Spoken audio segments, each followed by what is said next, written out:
C'est son 6e match consécutif, c'est-à-dire depuis la blessure à Maschmeyer. On le sait, il est venu en relève à Frankel lors de la finale du championnat du monde, alors que celle-ci a été blessée. Et sa dernière sortie était un blanchissage le 2 avril contre Boston. Alors voilà, c'est parti. Mrazova. Encore une fois, Mrazova. Nos collègues en ont parlé, qui a connu un très bon championnat du monde. Avait raté les 11 derniers matchs de son équipe et a été choisie parmi l'une des 3 meilleures joueuses de la Tchéquie. 5 mentions d'assistance en 6 rencontres. Et voici la montée, la rondelle qui a été laissée libre. Quelques instants, on récupère avec un tir qui a été bloqué. De Montréal. Alors, on revoit là, cette première séquence avec un tir sur réception de Labelle. En fait, on peut considérer que c'était aussi une excellente chance. Je l'avais oublié, celle-là. Et ici, une bonne transition d'Ottawa. Et on va voir dans le mouvement qu'on a de l'espace pour déborder au filet. On aurait pu continuer davantage. Grant Mentis avec la rondelle dans ses patins. Dalton qui passe devant le tir. Oh, quel arrêt! Wilgren. Wilgren a coincé le long de la rampe.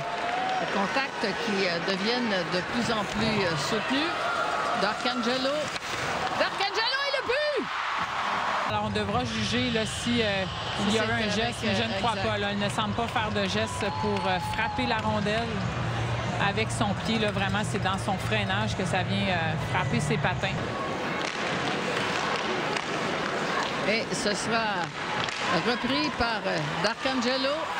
Darcangelo qui va se passer devant et le but! Puis finalement ici, sur le passe-va, on réussit à battre Poulain. C'est Vanichova, belle remise. Là. Encore une fois, une passe là, difficilement captée, mais on réussit quand même à la faire dévier en partie dans les patins et par la suite, on va la récupérer. Au centre, maintenant, c'est repris par Gardiner avec Stacey. Stacey qui cherche un appui à la ligne bleue, le trouve. Le tir et le but! Avec 20 secondes à faire! On va voir là, ce qui a mené à cette attaque. Tout simplement une longue sortie de zone où Poulain a redirigé vers la zone offensive. Et malgré que cette rondelle a redévié vers la zone neutre, c'est Stacey qui, avec un bon délai, va ramener la rondelle à la ligne bleue. Et belle petite feinte de la part de Wilgren. Un petit geste, mais qui permet de trouver cette ligne de tir. Un bon lancer des poignets. Qui était au championnat du monde pour la Finlande. Le tir de loin avec la rondelle qui a été laissée libre. Voici Ljungblom. Le tir de Ljungblom, ça a été arrêté par Phillips. Alors, la supériorité numérique qui se termine, puisque les 2 pénalités n'avaient que 2 secondes d'écart, étaient beaucoup moins utilisées cette année. Il joue régulièrement là, avec Montréal depuis son arrivée. Et voici Dubois, le tir et le but! Pesé, analysé et tiré. Alors, ça a dévié sur le patin de O'Neill, revenu directement sur son bâton. Alors, au lieu de tenter la passe, regardez l'espace que la défenseuse lui donnait. On sait que Dubois a un excellent lancer. Elle va réussir à battre Phillips dans le haut du filet. Elle a mis vraiment beaucoup de vélocité sur ce tir. Elle aussi revient sur ses pas, cherche une petite ouverture. La rondelle qui est passée devant, le tir qui va aller dans la baie vitrée. Ottawa toujours en zone d'attaque avec Serdachny. Serdachny avec le tir et la rondelle qui a été arrêtée, relâchée par Chuli. Poulain. Poulain avec Stacey derrière elle. C'est Stacey qui reprend. Le tir. La rondelle qui est relâchée. Et Stacey qui essaie désespérément de la pousser au fond du filet. La passe derrière. Pression le long de la rampe. Boulier qui ne peut reprendre le disque. Et c'est la passe à l'autre bout. Avec Hughes.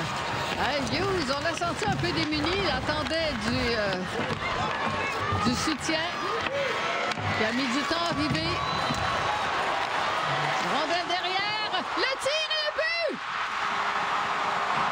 Eh ben, Ottawa qui réussit l'impossible et qui va chercher le but qui les met en avant. C'est possiblement le but vainqueur en infériorité numérique. Wow, quel revirement de situation. Infériorité numérique avec 11 secondes à faire. Alors, ça peut faire toute la différence avec si peu de temps. C'est vraiment une situation difficile avec une mise en jeu en zone centrale. Alors, on revoit ce tir de la ligne bleue de Bell qui glisse pour trouver la ligne de tir. Et voulant bloquer le tir du même coup, on a créé un écran pour notre gardienne. Il faut s'en saisir rapidement. Et c'est sur une note dramatique que prend fin ce match. Ottawa, après avoir mené 2-0, rattrapé 2-2, gagne cette rencontre sur un but en infériorité numérique à 11 secondes de la fin.